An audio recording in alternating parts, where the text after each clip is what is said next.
নমস্কার, আমি কৌশিক পাল। আপনারা দেখছেন আমার চ্যানেল কৌশিক পালস ক্রিয়েশন। বাংলার 28শে বৈশাখ 1433, ইংরাজির 12ই মে 2026 মঙ্গলবার মা কামাখ্যা মন্দিরে পুজো দেওয়ার পর 13ই মে বুধবার সকাল সকাল গাড়ি বুক করে আমরা বেরিয়ে পড়লাম মেঘালয়ের উদ্দেশ্যে। মেঘালয় ভারতের উত্তর পূর্ব দিকের একটি অপূর্ব সুন্দর রাজ্য, যা মেঘের বাড়ি নামে পরিচিত। সবুজ পাহাড়, জলপ্রপাত, গুহা এবং আদিবাসী সংস্কৃতির এক অনন্য মিশ্রণ রয়েছে এখানে। মেঘালয়ের রাজধানী শিলং যাওয়ার পথে আমরা রাস্তায় পেলাম হাইওয়ে দাবা 2। সেখানে আমরা সবাই মিলে ব্রেকফাস্ট করলাম। ব্রেকফাস্ট করে আমরা আবার বেরিয়ে পড়লাম শিলংয়ের উদ্দেশ্যে। 1970 খ্রিস্টাব্দে পাহাড়ি অঞ্চলগুলো নিয়ে রাজ্য গঠনের সময় বিশিষ্ট ভূগোলবিদ শ্রী শিবপ্রসাদ চট্টোপাধ্যায়ের দেওয়া মেঘালয় নামটি ভারত সরকার গ্রহণ করে। গুয়াহাটি থেকে শিলং যাওয়ার পথে পড়ল অন্যতম একটি আকর্ষণীয় ট্যুরিস্ট স্পট উমিয়াম লেক। শিলংয়ের উত্তর দিকে 15 কিমি দূরে অবস্থিত একটি মনোরম মানবসৃষ্ট জলাধার। 1960-এর দশকে জলবিদ্যুৎ প্রকল্পের জন্য উমিয়াম নদীতে বাঁধ দিয়ে এটি তৈরি করা হয়েছিল। পর্যটকরা কায়াকিং, ওয়াটার সাইক্লিং, স্কুটিং এবং বোটিং করার জন্য এখানে আসেন। উমিয়াম লেক দেখার পর আমরা গাড়ি করে বেরিয়ে পড়েছি শিলংয়ের উদ্দেশ্যে। গন্তব্য শিলং পুলিশ বাজার। শিলং পুলিশ বাজারের কাছে কুইন্টাল এনক্লেভ, সেখানে আগে থেকে আমাদের 2টি রুম বুক করা আছে, একটি 2 বেডরুম, একটি 4 বেডরুম। অবশেষে আমরা চলে এলাম কুইন্টাল এনক্লেভ। এটি আমাদের আগে থেকে বুকিং করা 2 বেডরুমের একটি রুমটি আমি ক্যামেরার সাহায্যে যথাসাধ্য তুলে ধরার চেষ্টা করছি।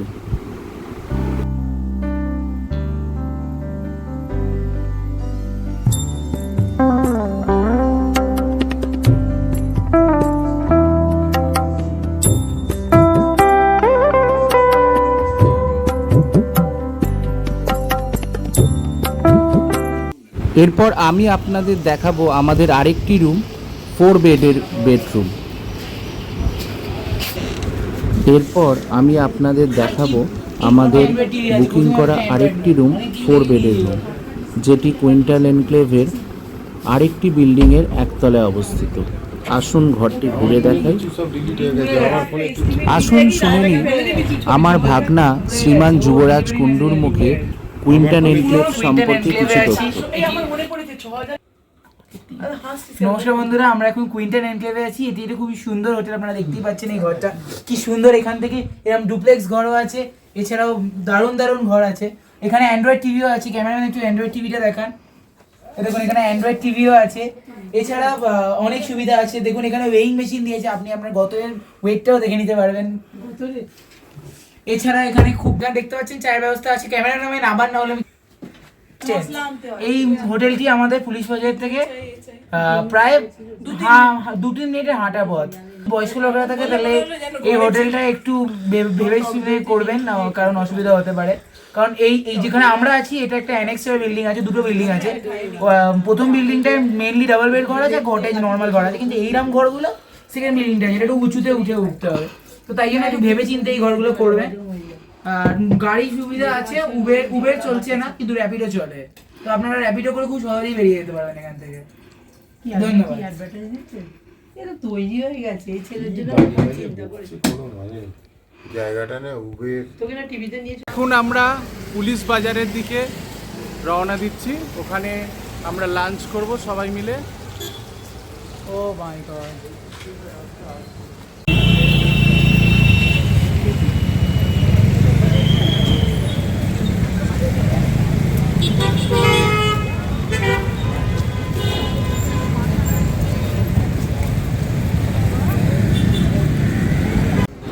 কুইন্টাল এনক্লেভ থেকে পায়ে হেঁটে 5 মিনিট এগোতেই আমরা পেয়ে গেলাম শিলংয়ের বাঙালি খাবারের অন্যতম সেরা ঠিকানা হোটেল সুরুচি। এখানেই আমরা আজকের লাঞ্চ করছি।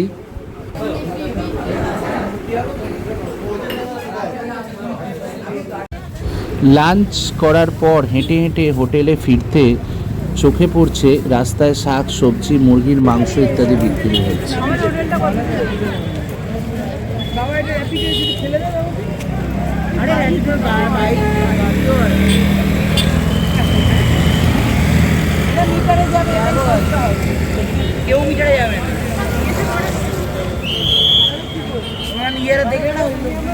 বিকেলের দিকে র্যাপিডো বাইক বুকিং করে আমি বেরিয়ে পড়লাম শিলং শহরের আশেপাশ ঘুরে দেখতে।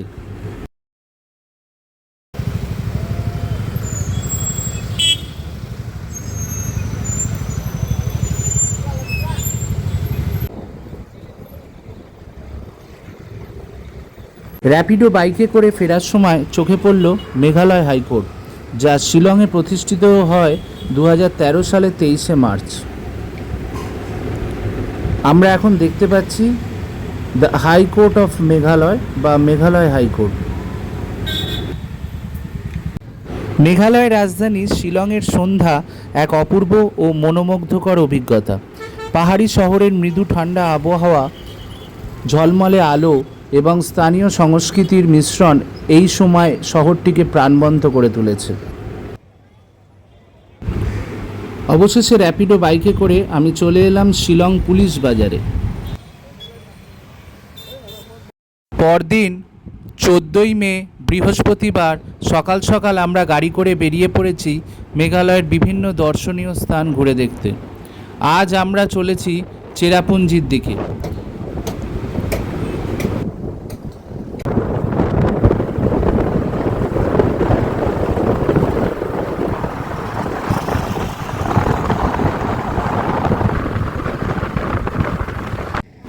প্রথমেই আমরা চলে এসেছি মকডক ভ্যালি ভিউ পয়েন্ট। চেরাপুঞ্জি থেকে 24 কিলোমিটার এবং শিলং থেকে 30 কিলোমিটার দূরে অবস্থিত মকডক ভ্যালি ভিউ পয়েন্ট মেঘালয়ের শিলং চেরাপুঞ্জি সড়কের ওপর একটি সুন্দর স্থান, যেটি পর্যটকদের আকর্ষণ করে। এই ভিউ পয়েন্টের বিপরীতে একটি ক্যাফে রয়েছে, যেখানে পর্যটকরা দুপুরের খাবার বা ম্যাগি বা অন্যান্য স্থানীয় খাবার কিনে খেতে পারেন। এছাড়াও কয়েকটি দোকান রয়েছে যেখানে কাঠের শোপিস, সোয়েটার, শাল, টুপি ইত্যাদি পাওয়া যায়।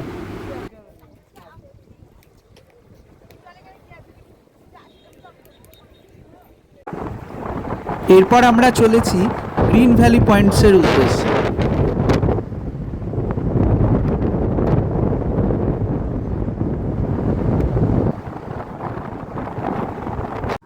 অবশেষে আমরা চলে এসেছি গ্রিন ভ্যালি পয়েন্টসে।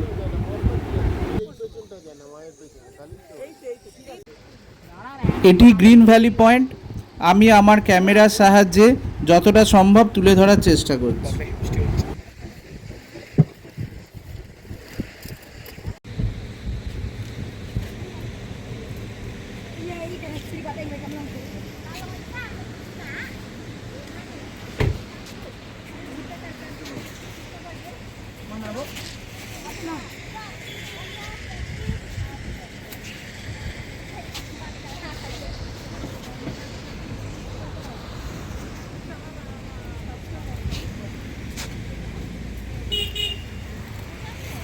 এরপর আমরা গাড়ি করে এগিয়ে চলেছি আজকের অন্যতম আকর্ষণীয় ট্যুরিস্ট স্পট গার্ডেন অফ কেভসের উদ্দেশ্যে।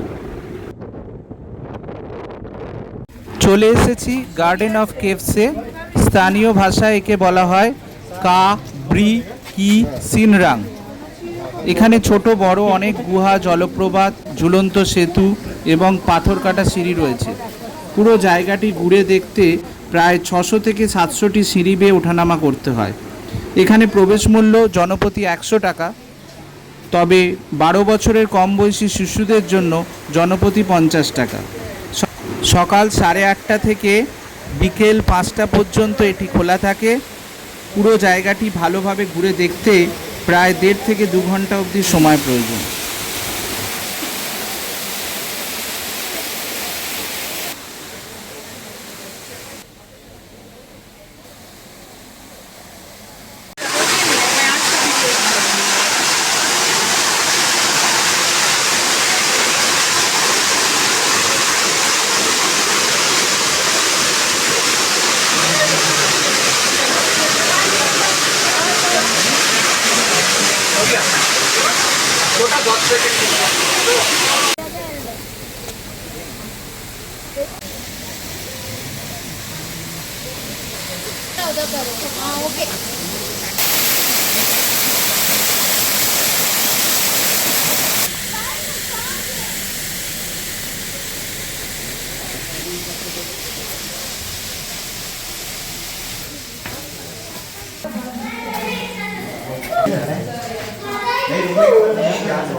अच्छा ठीक ठीक है। हाँ मेरे को भी लगेगा 10 मिनट लगेगा। हाँ हाँ ठीक।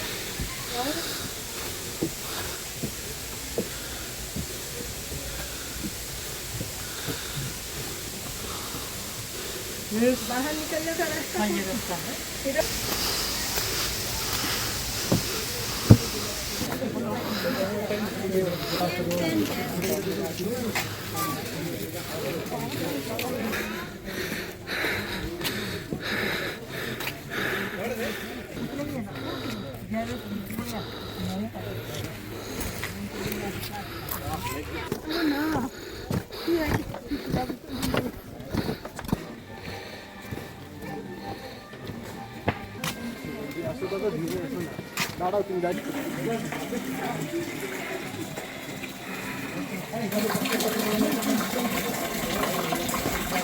इलेवन कहाँ है दादा?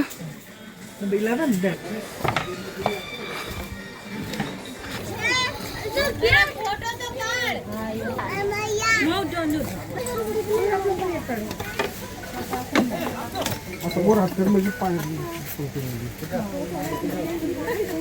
हाँ बस बस थोड़ा कोई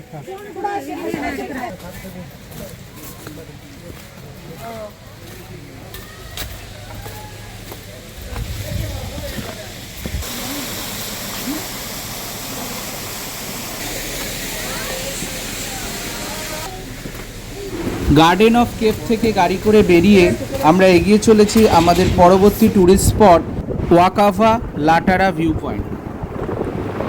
আমরা চলে এসেছি ওয়াকাফা লাটারা ভিউ পয়েন্টে। এটি টিকিট কাউন্টার, এখানে টিকিট কেটে ঢুকতে হয়। ওয়াকাফা একটি মৌসুমী জলপ্রপাত যা প্রায় 600 ফুট উঁচু খাড়া পাহাড় থেকে সরাসরি একটি গভীর উপত্যকায় বা গিরিখাতে আছড়ে পড়ে। কিন্তু দুর্ভাগ্যবশত আমরা এখানে এমন সময় এসে পৌঁছেছি যখন বৃষ্টি পড়ছে, মেঘাচ্ছন্ন চারিদিক, যার ফলে আশেপাশে সেরকম কিছুই আমি দেখতে পাচ্ছি না।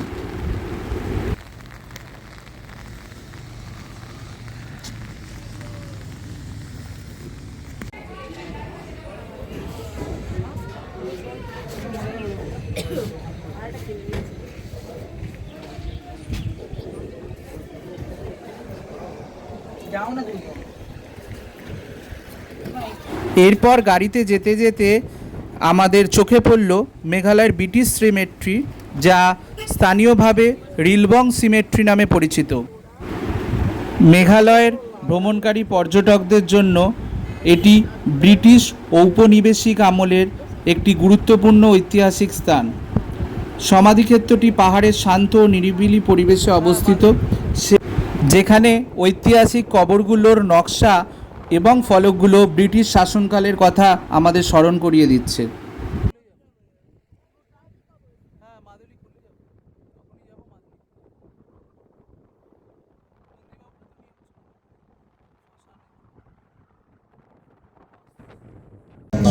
এরপর আমরা চলে এলাম আমাদের আজকের সবচেয়ে আকর্ষণীয় টুরিস্ট স্পট মাউসমাই কেভ বা মাউসমাই গুহা।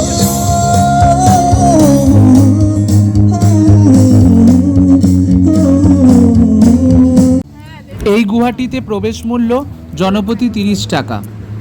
মেঘালয়ের চেরাপুঞ্জি থেকে মাত্র 6 কিলোমিটার দূরে অবস্থিত মাউসমাই কেভ একটি চুনাপাথরের প্রাকৃতিক গুহা। রোমাঞ্চকর অভিজ্ঞতা এবং চমৎকার প্রাকৃতিক সৌন্দর্য উপভোগ করার জন্য এটি পর্যটকদের কাছে দারুণ আকর্ষণীয়। গুহাটির ভেতরে রয়েছে চুনাপাথরের তৈরি নানা ধরনের চমকপ্রদ স্ট্যালাকটাইট ও স্ট্যালাকমাইট। মেঘালয় রাজ্যের ভয়ঙ্কর গুহাগুলির মধ্যে এটি অন্যতম। মেঘালয় রাজ্যে 1500-এরও বেশি গুহা রয়েছে, এর মধ্যে 980টি খুঁজে পাওয়া গেছে। মাউসমাই কেভ এর মধ্যে অন্যতম একটি। এই গুহার ভেতরে শুধুমাত্র 150 মিটার দূরত্ব পর্যটকদের জন্য খোলা। গুহার অভ্যন্তরের বাকি অংশ অফ লিমিট বা পর্যটকদের জন্য খোলা নয়। গুহার ভেতর ঢুকে বেরোনোর সময় গুহার মেঝেতে লো ওভারহ্যাং এবং অসম তলদেশ থাকার ব্যাপারে যথেষ্ট সতর্ক থাকা উচিত, না হলে হোঁচট খেয়ে পড়ে গিয়ে আঘাত পাওয়ার প্রবল সম্ভাবনা। মাউসমাই গুহা ফসিলের জন্য জনপ্রিয়। এই জীবাশ্ম বা এমবেডেড সামুদ্রিক জীব দেখতে চাইলে মন দিয়ে গুহার ভেতরের দেওয়াল এবং বিভিন্ন গঠন অধ্যয়ন করতে হবে। সব মিলিয়ে এক কথায় এই মাউসমাই কেভ বেশ রোমাঞ্চকর। এখানে ভ্রমণের অভিজ্ঞতাও হলো অনন্য, সে কথা হলফ করে বলা যায়। গুহাটি প্রতিদিন সকাল 9:30 থেকে বিকেল 5:30 অবধি খোলা থাকে। মাউসমাই কেভ থেকে বেরিয়ে আমরা এগিয়ে চলেছি আমাদের আজকের লাস্ট স্পট 7 সিস্টার ওয়াটারফলসের উদ্দেশ্যে। কিন্তু আমরা 7 সিস্টার ফলসের ভিউ পয়েন্টে এসে যখন পৌঁছলাম, দেখলাম চারিদিক মেঘাচ্ছন্ন। ফলে 7 সিস্টার ফলসের সৌন্দর্য চাক্ষুষ উপভোগ করার সৌভাগ্য আমাদের হলো না। 7 সিস্টার ফলসের ভিউ পয়েন্টের চারপাশে দেখলাম অনেকগুলি ছোট ছোট দোকান।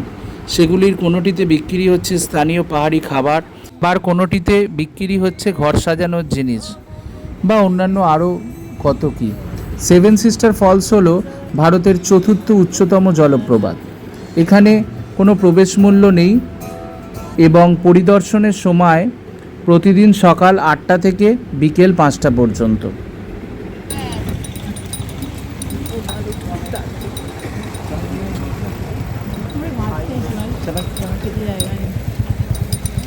সেভেন সিস্টার ফলসের ঠিক উল্টো দিকের উপত্যকা পার হয়ে পাহাড়ি নদীটি দক্ষিণ দিকে অর্থাৎ আমাদের প্রতিবেশী দেশ বাংলাদেশের সমভূমির দিকে বয়ে যায়। আমরা দেখতে পাচ্ছি এই সেই নদী।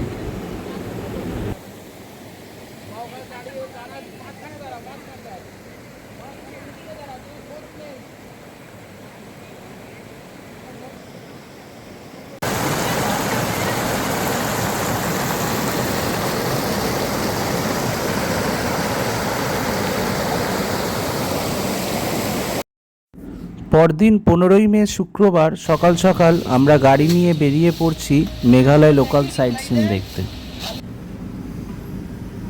পথে যেতে যেতে বাম দিকে চোখে পড়ল মেঘালয় বিধানসভা। 1972 সালে গঠিত এই বিধানসভার মোট আসন সংখ্যা 60।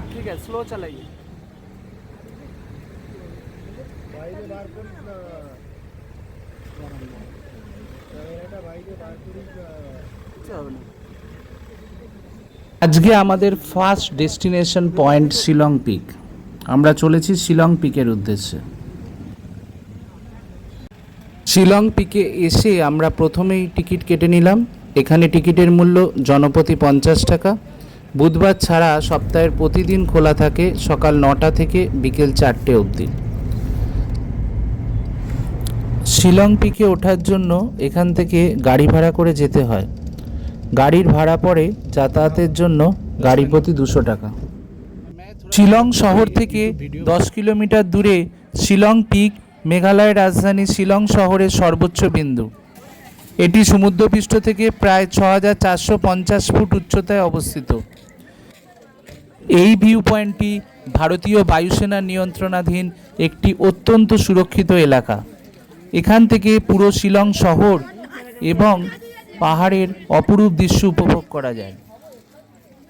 চারপাশের পাইন বনের সারি, কুয়াশা চাপা অন্ধকার আর মেঘেদের সারি।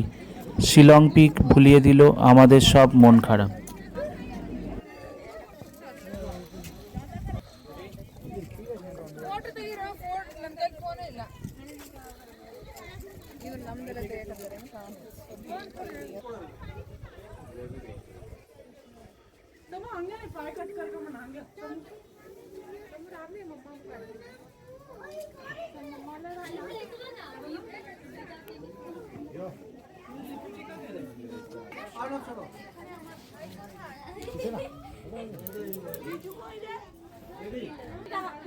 मेरी मम्मी पापा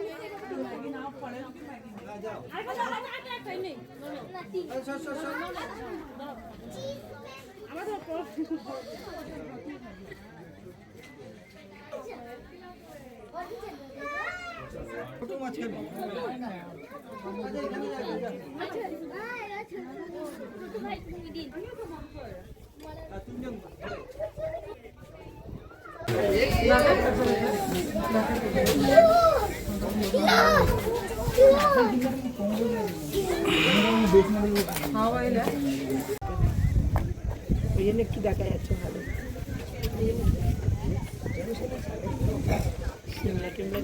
রিজু বাচ্চা এবার জামাটা পর, দুনিয়া হয়ে যাবে রিজু। আবার 15 ডেজ শুয়ে থাকলে কিন্তু অনেকটা পিছিয়ে পড়তে হবে।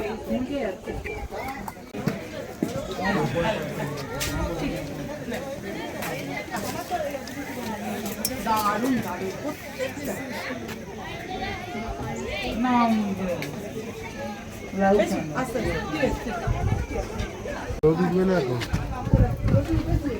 আমাদের এই অহলদারা ভিউ পয়েন্টটাও এতটা না।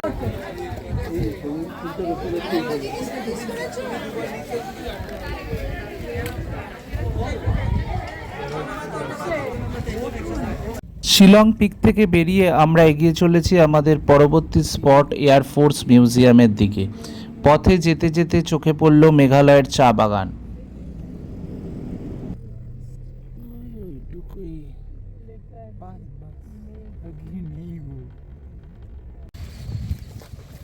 অবশেষে আমরা চলে এসেছি এয়ারফোর্স মিউজিয়াম। এটি এয়ারফোর্স মিউজিয়ামের চারিদিক, যেটি আমি আমার ক্যামেরার সাহায্যে আপনাদেরকে যতটা সম্ভব তুলে ধরার চেষ্টা করছি।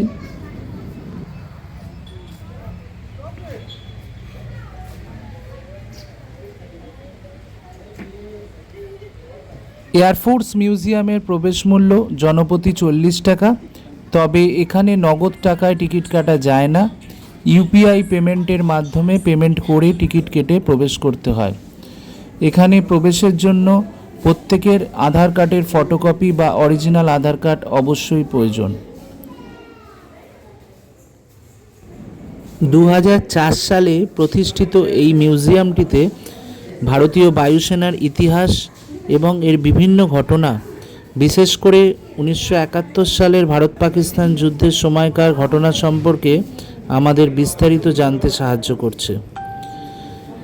অন্যান্য বিষয়ের মধ্যে মিউজিয়ামে বিমান ও উড়োজাহাজের ইতিহাস, বিমানের মডেল, বিশ্বের প্রাচীনতম বিমানবন্দর এবং রাইট ভ্রাতৃদ্বয়ের স্মৃতিসৌধ সম্পর্কে বিভিন্ন তথ্য ইত্যাদি রয়েছে। এই এয়ারফোর্স মিউজিয়ামের অন্যতম প্রধান আকর্ষণ হল 1971 সালের ভারত পাকিস্তান যুদ্ধে ব্যবহৃত MI-4 হেলিকপ্টারটি।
बस भाई और कुछ नहीं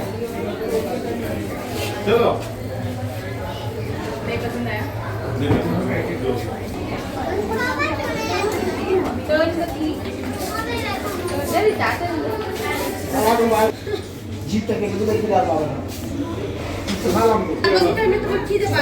ये प्राइवेट जेट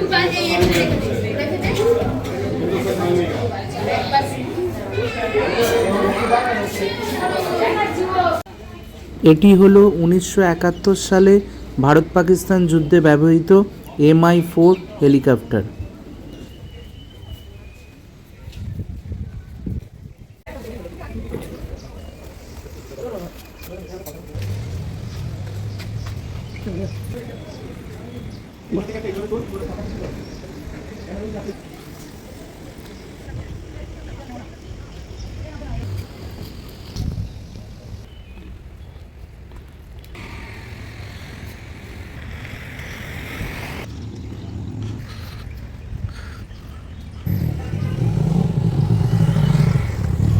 এরপর আমরা চলেছি আমাদের next tourist spot elephant falls দেখতে।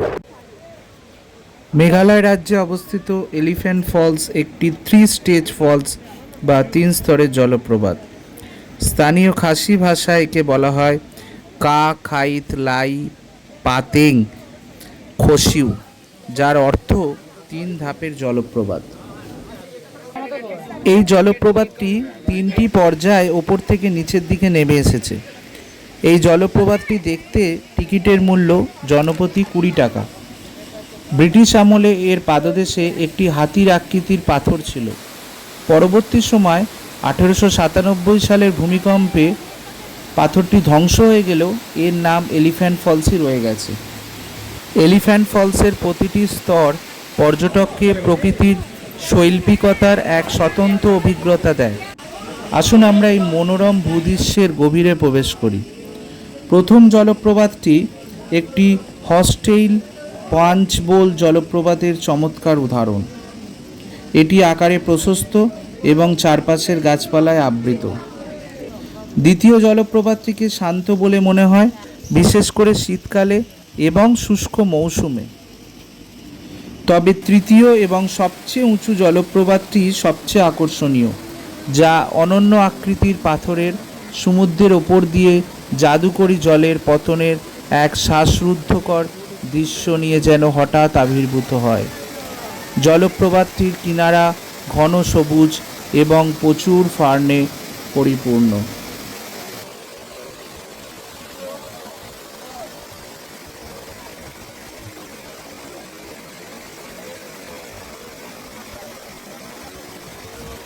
এলিফ্যান্ট ফলস থেকে বেরিয়ে আমরা চলেছি আমাদের নেক্সট ডেস্টিনেশন স্পট, মেঘালয়ের মাওফ্ল্যাং স্যাক্রেড ফরেস্ট।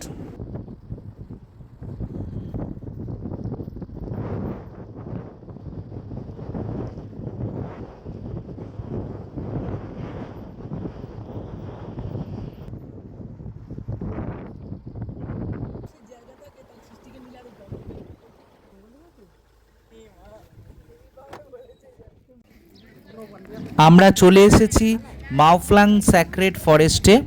এই ফরেস্টে প্রবেশের উল্টো দিকে রয়েছে খাসি হেরিটেজ ভিলেজ। যদিও আমরা এখানে প্রবেশ করিনি, বাইরে থেকে ক্যামেরার সাহায্যে এর ভিতরের ছবি তুলে ধরার যথাসম্ভব চেষ্টা করছি।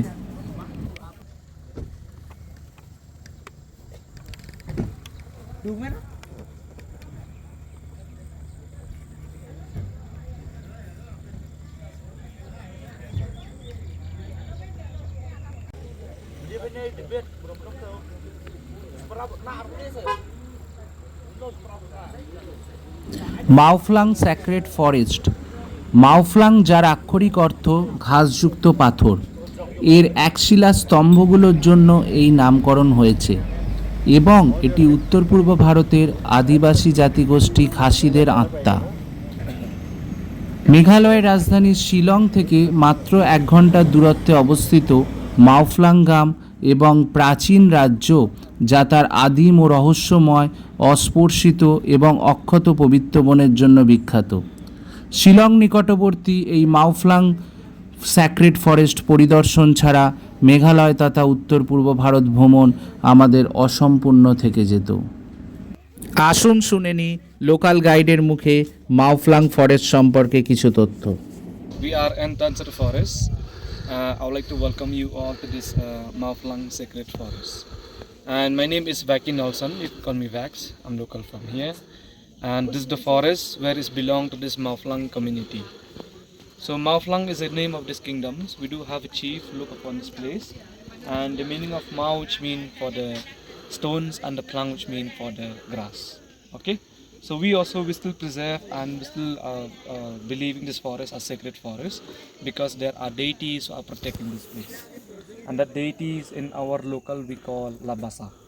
So we still believe that Labasa deity is still there, because of any people who dare to take anything or say anything bad word to this place, they get punished from the deities of this forest. And that punish where some people get sickness, some people they do get disease, they won't get cure. Until have to came back to this place, they have to apologize and have to bring back the thing what they have been stoning from here. So until that case be back to normal. So that is why we still preserve and we still call the forest as a Maoflang Sacred Forest. Okay. But the main thing you get to learn about the place is the ancient time our forefather they performing the animal sacrifice inside the forest in the ancient time. Okay. But in that animal sacrifice, when you perform it here, for the female the one allowed to be take place, it's only for the male. And the male, it should be the one that having a beard or either mustache is allowed to be take place the ritual inside here. But now like there's no more ritual here. Now they do is on top of the hill. That is a place where they perform the ritual now these days. Only ancient time they do inside the forest. Okay. You see the three standing stone are here, right? And the bench one. So this stone in Khasi we call Maubanna. In English is known as a monolith stones. Those are the stones where ancient time our forefather when they came from the village, before they are enter and performing that animal sacrifice, they came first, they gathering over there, they do offering prayers. It's like a permission to that spirit deities that inside the forest. Okay.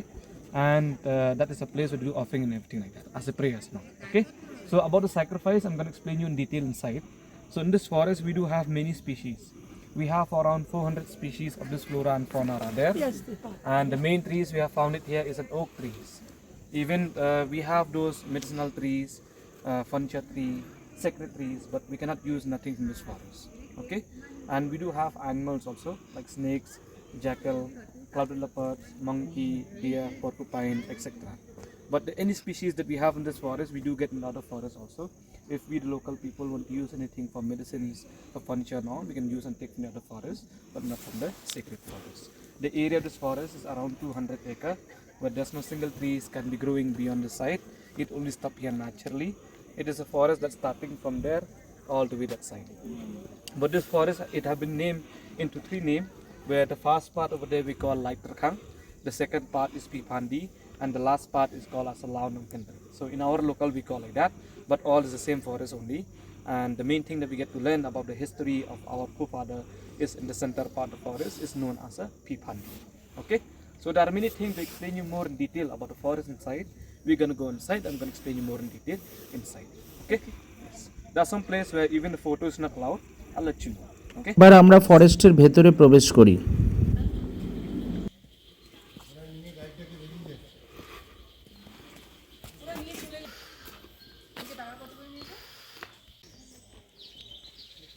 Local guide জানালেন এটি রুদ্রাক্ষ গাছ। আমরা এখন দেখতে পাচ্ছি রুদ্রাক্ষ গাছ। স্থানীয় ভাষায় মাও মানে পাথর এবং ফ্লং মানে মশ বা ঘাস, সেরকমই এক ঘাসে ছাওয়া বিস্তীর্ণ মাঠ পেরিয়ে এই পবিত্র বনভূমির অবস্থান। মাওফ্লাং ফরেস্টে একটি কঠোর নিয়ম হলো এই ফরেস্ট থেকে কোনো বস্তু, এমনকি একটি পাতা বা একটি ছোট নুড়িও এই অরণ্যের বাইরে নিয়ে আসার নিয়ম নেই। আনলেই চরম অনর্থ অনিবার্য, বিভিন্ন প্রকার ক্ষতি, এমনকি মৃত্যু পর্যন্ত হতে পারে।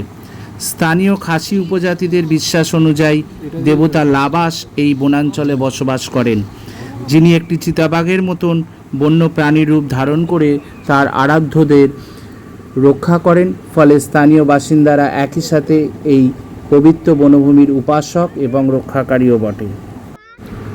ফরেস্টে প্রবেশপথের পাশেই দেখা মেলে 4টি মনোলিথের, একটি শোয়ানো এবং 3টি উলম্বভাবে দাঁড়িয়ে। উলম্ব মনোলিথ বা মেনহিয়া এগুলি পুরুষদের প্রতীক। তাদের ভাষায় কি মু সাইরাং এবং সাহিত্য মনোলিথগুলি স্ত্রীলিঙ্গের প্রতীক আর কি মু কান্থাই নামে পরিচিত। যেন মাতৃতান্ত্রিক খাসি সমাজের রীতি অনুযায়ী বসে থাকা নারী পাথরকে দাঁড়িয়ে শ্রদ্ধা জানাচ্ছে পুরুষ পাথরেরা। স্থানীয় মানুষের কাছে এটি একটি পবিত্র স্থান, যেখানে অতীতে বিভিন্ন রকম ধর্মীয় আচার ও অনুষ্ঠান পালন করা হতো। সারা পৃথিবীতেই উলম্ব মনোলিথকে পুরুষ এবং শুয়ে থাকা বা ভূমির সমান্তরাল মনোলিথগুলিকে স্ত্রীদের সাথে প্রতীক হিসেবে মান্য করা হয় এবং যথাযথ মর্যাদা দেওয়া হয়ে থাকে। মাওফ্লং স্যাক্রেড ফরেস্ট থেকে বেরিয়ে আমরা এখন যাব আমাদের হোটেলের দিকে। আজকের মতো লোকাল সাইট সিন দেখা শেষ। পথে যেতে যেতে মন এবং প্রাণে শীতল হাওয়ার স্পর্শ পেতে পেতে দেখতে লাগলাম রূপকথার দেশ শিলংকে।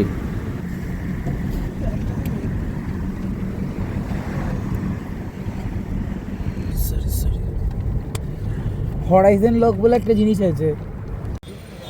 অবশেষে আমরা যখন পুলিশ বাজারের কাছে এসে পৌঁছলাম তখন সন্ধে হয়ে গেছে। পরদিন 16ই মে শনিবার, আজকে সকালে গাড়ি নিয়ে বেরিয়ে প্রথমেই আমরা চলে এলাম এশিয়ার দ্বিতীয় বৃহত্তম গির্জা, শিলংয়ের সবচেয়ে পরিচিত এবং উচ্চতম গির্জা, the cathedral of Mary help of Christians. এটি মেঘালয় রাজ্যের শিলংয়ে অবস্থিত, যেটি 1913 সালে পাহাড়ি অঞ্চলের প্রথম ক্যাথলিক ধর্মপ্রচারক জার্মানি থেকে আগত সালভাতোরিয়ানরা এটি নির্মাণ করেন। শিলংয়ের লাইতুমখ্রাহ এলাকায় অবস্থিত এই চার্চটিতে উঁচু খিলান এবং রঙিন কাচের জানলা রয়েছে। ঠিক নিচে পাহাড়ের গা কেটে তৈরি করা হয়েছে গ্রোটো চার্চ। এই ক্যাথেড্রালটির নামকরণ করা হয়েছে যীশুখ্রিস্টের মাতা মেরির নামে। ক্যাথেড্রাল চার্চের ভেতরের দুই পাশে ক্রুসের 14টি স্টেশনের আরও একটি সেট রয়েছে। টেরাকোটা দিয়ে রিলিফ পদ্ধতিতে তৈরি এই চিত্রগুলিতে যীশুখ্রিস্টের যন্ত্রণা ও মৃত্যুর দৃশ্য চিত্রিত করা হয়েছে। বলা হয়ে থাকে এই চিত্রগুলি আগে পুরনো ক্যাথেড্রাল চার্চকে অলঙ্কিত করত। জানা যায় এগুলি জার্মানির বাভারিয়ার মিউনিক আর্ট ইনস্টিটিউটে তৈরি হয়েছিল। গির্জার ভেতরেও বেশ কিছু আর্টের কাজ রয়েছে। এখানে 1947 সালে ফ্রান্সের গ্রেনোবলে তৈরি এক সেট রঙিন কাঁচের জানলা রয়েছে। মূল বেদির সামনে বাম দিকে শিলংয়ের প্রথম archbishop Hubert D'Rosario SDB ডিডির সমাধি রয়েছে। সমাধির পাশে মেরি এবং শিশু যিশুর মূর্তির ঠিক সামনে আরেকটি বেদি রয়েছে, যেখানে প্রতি মাসে 9 দিনের বিশেষ ভক্তি অনুষ্ঠান অনুষ্ঠিত হয়।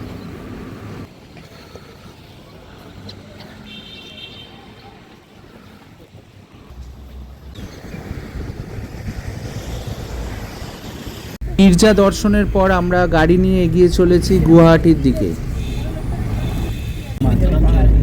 कोई प्रॉब्लम नहीं, डिस्टर्ब हो रहा है? डिस्टर्ब नहीं हो रहा है, आराम से कोई बात नहीं। গুয়াহাটিতে এসে যখন পৌঁছলাম তখন ঘড়িতে বাজে প্রায় দুপুর 1টা।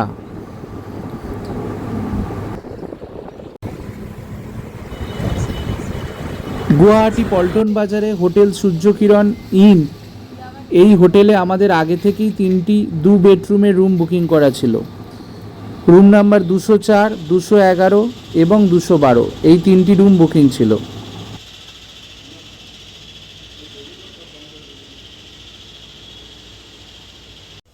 আমি রুম নাম্বার 212টি আপনাদের আমার ক্যামেরার সাহায্যে তুলে ধরার চেষ্টা করছি।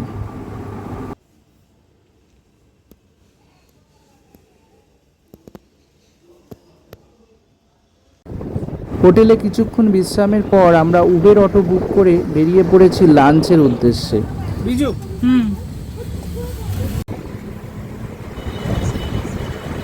লাঞ্চের জন্য আমরা এসে পৌঁছেছি উৎসব ফ্যামিলি রেস্টুরেন্টে, যেখানে আমরা সপরিবারে তৃপ্তি সহকারে লাঞ্চ করলাম।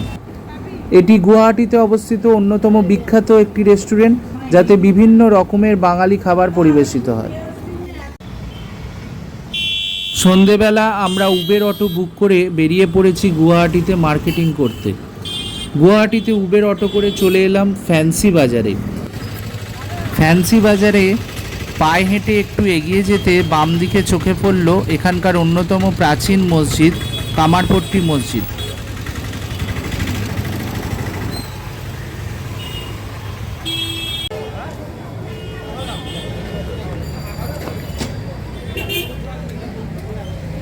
এখানে আরেকটি রেস্টুরেন্ট চোখে পড়ল, নাম লক্ষ্মী কেবিন। দোকানটি 1942 সালে প্রতিষ্ঠিত। দোকানদারের বর্তমান মালিকের সাথে কথা বলে জানলাম তিনি 3rd জেনারেশন হিসেবে এই ব্যবসা চালাচ্ছেন। এটি এখানকার অন্যতম প্রাচীন এবং বিখ্যাত একটি হোটেল। এখানকার বিখ্যাত গজা আর সিঙ্গারা। গুয়াহাটি ফ্যান্সি বাজার ঘুরতে ঘুরতে চোখে পড়ছে বেশ কয়েকটি শাড়ির দোকান, যেখানে পাওয়া যাচ্ছে এখানকার বিখ্যাত আসাম সিল্ক। ফ্যান্সি বাজারে কেনাকাটার পর আমরা উবের অটো বুক করে হোটেলে ফিরে চলেছি।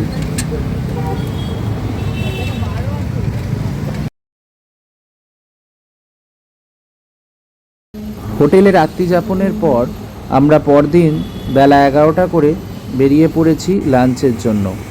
পায়ে হেঁটে চলে এসেছি সুন্দরবন গেস্ট হাউস, গুয়াহাটি পল্টন বাজারের কাছে অন্যতম জনপ্রিয় একটি হোটেল সুন্দরবন গেস্ট হাউস। এই সুন্দরবন গেস্ট হাউসের নিচে রয়েছে দ্য মশালা ওক রেস্টুরেন্ট। এখানে আজকে আমরা লাঞ্চ করছি। লাঞ্চ করে আমরা উবের ট্যাক্সি বুক করে বেরিয়ে পড়েছি গুয়াহাটি স্টেশনের উদ্দেশ্যে। গুয়াহাটি স্টেশনে এসে যখন পৌঁছলাম তখন প্রায় 12:30 বাজে, কিন্তু স্টেশনে এসে আমরা জানলাম যে সরাইঘাট এক্সপ্রেস দুপুর 12:40 বদলে সন্ধ্যে 6:40 আসবে। এতক্ষণ কি করব?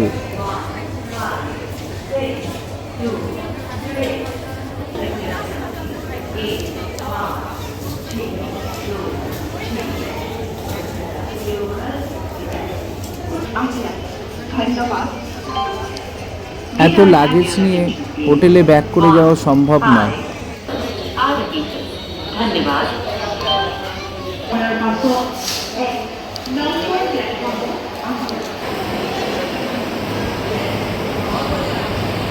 ফলে গুয়াহাটি স্টেশনে এক্সিকিউটিভ লাউঞ্জে আমরা অপেক্ষা করছি আমাদের ট্রেনের জন্য। অবশেষে ট্রেন গুয়াহাটি স্টেশনে এসে পৌঁছলো। এখন ঘড়িতে বাজে প্রায় সন্ধ্যে 7টা। ট্রেনে উঠে পড়ছি।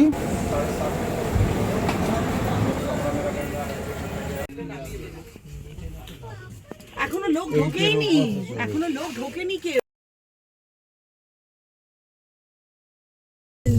না। ট্রেনেই রাত্রি যাপনের পর সকালে উঠে জানলা দিয়ে বাইরের প্রাকৃতিক সৌন্দর্য উপভোগ করতে করতে হাওড়ার দিকে এগিয়ে চলেছি।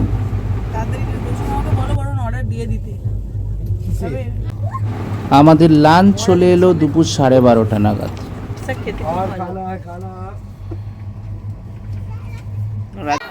অবশেষে হাওড়া স্টেশনে এসে পৌঁছেছি। ঘড়িতে এখন বাজে দুপুর 2:40।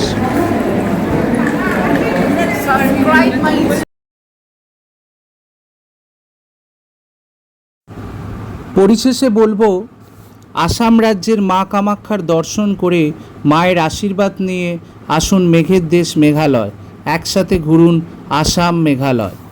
শিলং, চেরাপুঞ্জি, ডাউকি, মাউলিনংয়ের সৌন্দর্য দেখুন, সাথে অবশ্যই দর্শন করুন 51 সতীপীঠের অন্যতম সতীপীঠ মা কামাখ্যা টেম্পল। পরিবার, নবদম্পতি এবং বন্ধুদের জন্য পারফেক্ট ট্যুর।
এখানেই শেষ হলো আমার মেঘালয় ভ্রমণের ট্যুর ব্লগ। ব্লগটি কেমন লাগলো জানাতে ভুলবেন না। ব্লগটি ভালো লাগলে লাইক করবেন, আপনার পরিচিতদের সাথে শেয়ার করবেন এবং এরকম আরও সুন্দর সুন্দর ব্লগ পেতে আমার চ্যানেলটি সাবস্ক্রাইব করে আমার পাশে থাকবেন। নমস্কার।